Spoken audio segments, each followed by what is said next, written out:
Tiens, salut Joël. Bonjour Vincent. Comment ça va? Bien et toi? Très bien. Je venais chez toi. J'ai acheté une baguette hier qui est extra. Laquelle? Le Savoie. Ah, c'est une super baguette avec une farine savoyarde.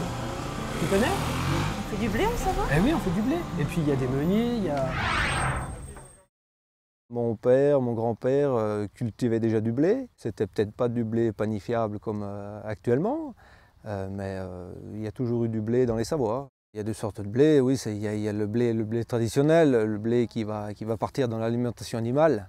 Et l'autre blé, donc ce blé panifiable qui est un blé plus enrichi, qui va sortir de meilleures farines derrière pour les boulangers. Par expérience, nous, on a vu qu'il fallait qu'il soit bien soigné. Voilà, c'est surtout ça, hein. On le plante à l'automne et ensuite, après, on commence à s'en occuper à partir du mois de fin février, mars. Et puis, on intervient pour lui faire un désherbage pour que la culture puisse bien pousser. Il va chez des minotiers pour le transformer en farine.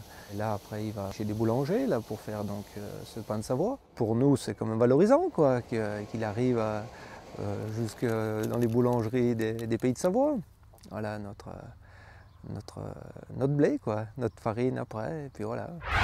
Je te mets la baguette ou la croix de Savoie? Je vais prendre la croix. Eh ben, une croix de Savoie. Et Tiens. comment tu le fais ce pain? Ah bah tu sais, je l'ai pétri hier. Et après, on l'a fait reposer et je l'ai façonné ce matin avant de la cuire.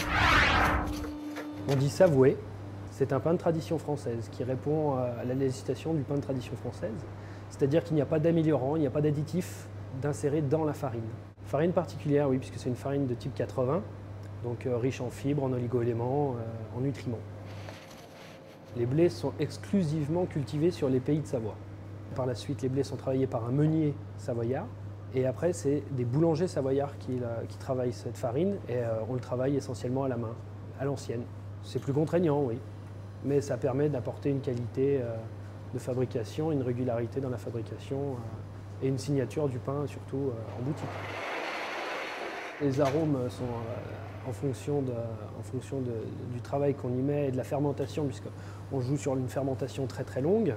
Ça nous permet d'avoir des arômes développés, un bon goût noisette. Et un pain typé. La Savoie, elle a le goût de la Savoie. Et c'est du bon pain.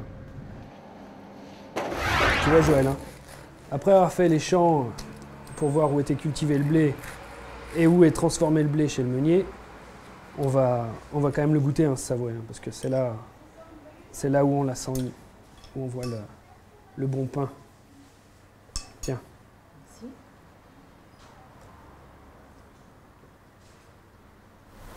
Il est vraiment bon. Et tu sais pourquoi je l'aime? Parce qu'il est moins salé. Et pourtant, il n'est pas fade. Ouais, on le sale moins parce que c'est meilleur pour la santé. C'est plus agréable. Et puis tu vois, il a une petite touche toastée noisette qui est très agréable. C'est tout le savoir-faire des artisans boulangers des Savoies.